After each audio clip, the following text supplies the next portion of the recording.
Now, I put a little satellite tracker on Martin, and I can tell you where he is. If you look behind us, you can see that white dome is Sizewell Nuclear Power Station, and he's around there on the beach. I've actually moved away from the beach.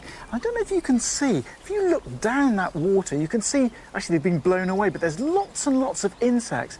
And up in the sky around me, I can hear the chittering of swallows. They keep swooping around us. I don't know about you, it's not really spring for me until I've seen my first swallow. This year it was April the 8th. We haven't featured swallows yet on Spring Watch. All of that is about to change.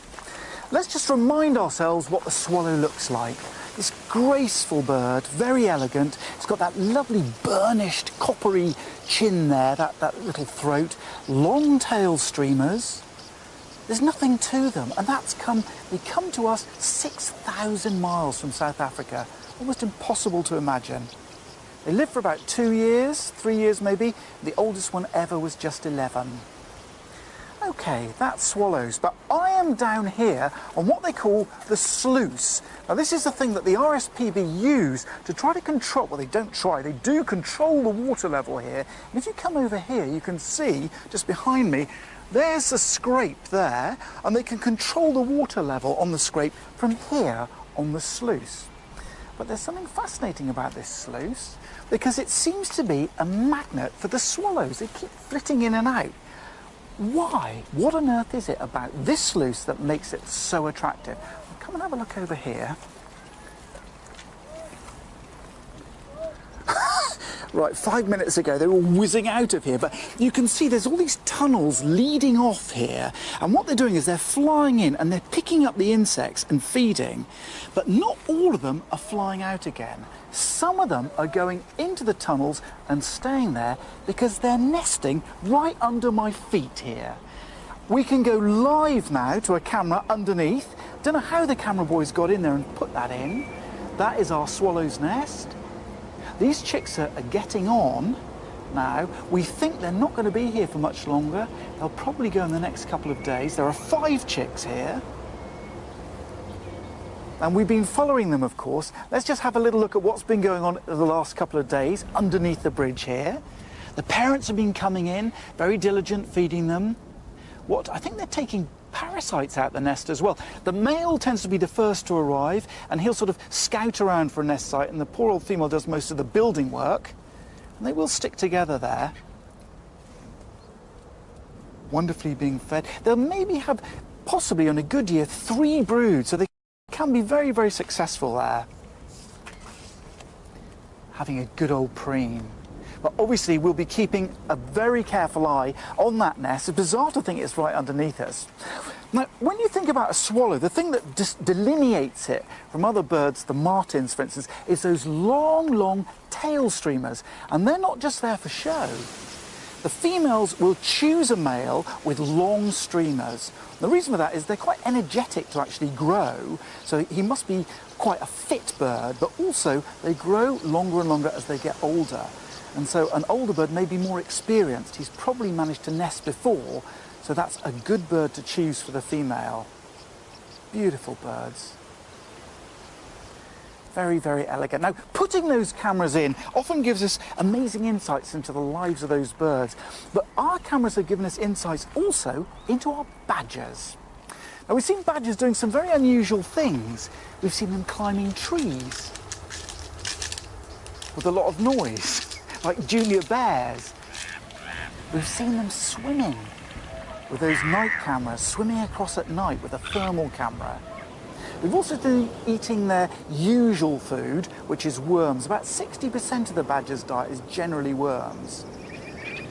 Little bits of spaghetti, but we've also, rather shockingly, seen the badger get onto the scrape over the weekend, and they're opportunistic. They will feed on anything they can, and of course that badger's probably got cubs to feed as well, but it was quite distressing to see that. But that's badgers topside. Wouldn't it be wonderful to go underground and see what the badgers were doing underground? Well, we got in contact with Colin Tickle, and he came across to try and help us see underneath, see what was going on. And he seemed to be doing that with some sort of large yellow lawnmower. talk us through what this device will do. OK, it's a ground-penetrating radar system. It transmits a signal into the ground. When it hits an interface with a different ground condition or a pipe or a feature in the ground, it reflects a signal back, which it plots on the screen. So you're quite confident that if there's any tunnels and it's pushed over them, I presume, that we can notice them? Yes, absolutely, yes. OK, well, let's fire the bike. Can I push? You may, yes. Oh, go on. Oh, Push. no, not in the hands of an amateur. Oh. There's a definite entrance to a tunnel here.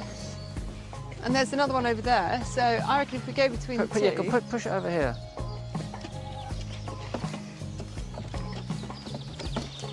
Oh, look there! All right.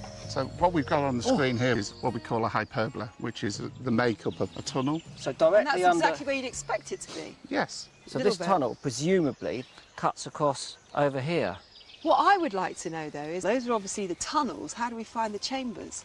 Well, we've got to push this backwards and forwards across this whole area for the next... you've got to push this backwards and forwards across the whole area for the next couple of hours. I see a slight challenge for myself, because I know for a fact that there are two entrances right in the middle of those brambles. What, and that's my job? Yeah, exactly. Well, you do the outside, I'll do the brambles. I'm finding it hard enough to push it up the hill.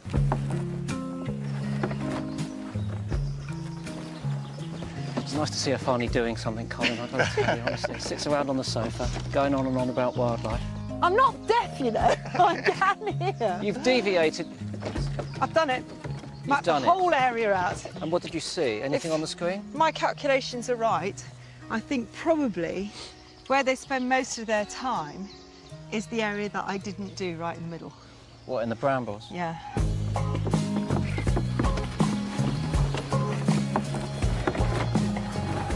So I'm getting lots of lovely data on my screen here.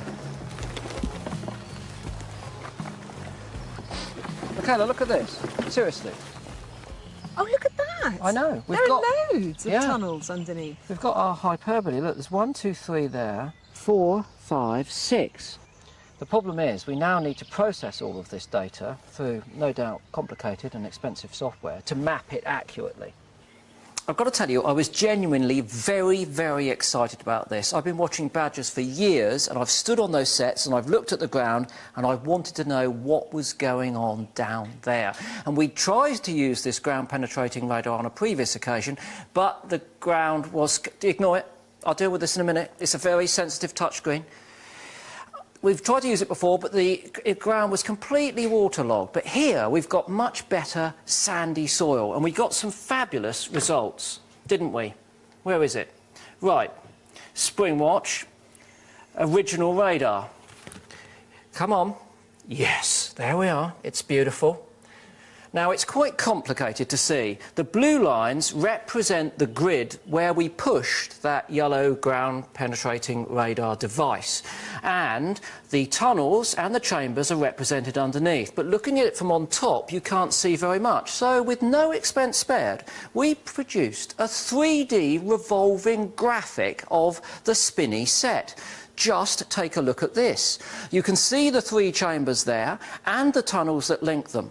Now, the tunnels are about 80 centimetres beneath the surface. The chambers are about 1.2 to 1.5 metres down. They're quite shallow, and we typically find this in sandy soils. And the likelihood is, of course, that what's happened here is that the badgers have excavated an old rabbit warren.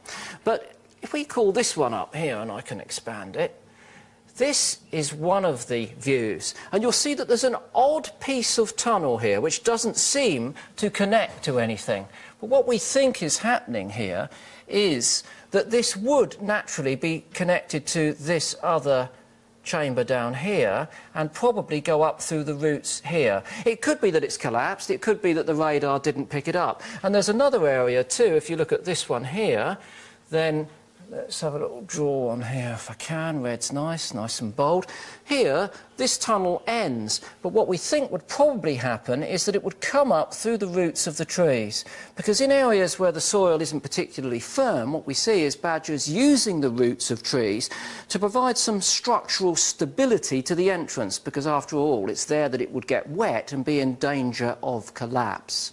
Now, this doesn't represent all of the spinney set. Some of it was hidden underneath gorse and bramble and bracken, and of course we didn't want to disturb it too much. But I think we've learned a little bit about the way that the badgers are living in these shallow soils. But that's the structure. What are the badgers actually doing when they're down there? Well, recent work at Oxford University in Wytham Wood has shown that badgers spend up to 70% of their lives underground in the set.